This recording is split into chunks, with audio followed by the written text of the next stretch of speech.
time I want to show you how the steel sheet made into a concrete mixture tanker. Okay, this is the raw material and the machines for the project.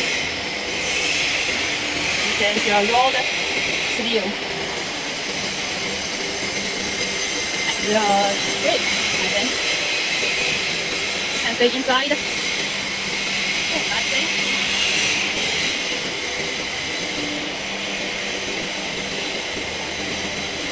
And here we have a hole for an emergency use.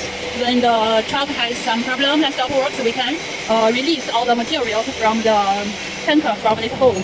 Just for emergency use, and I hope you will never use it. And here you can see welding.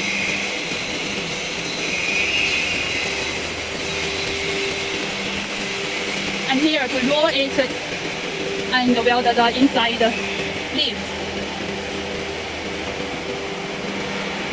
So here is the workshop for the concrete mixture.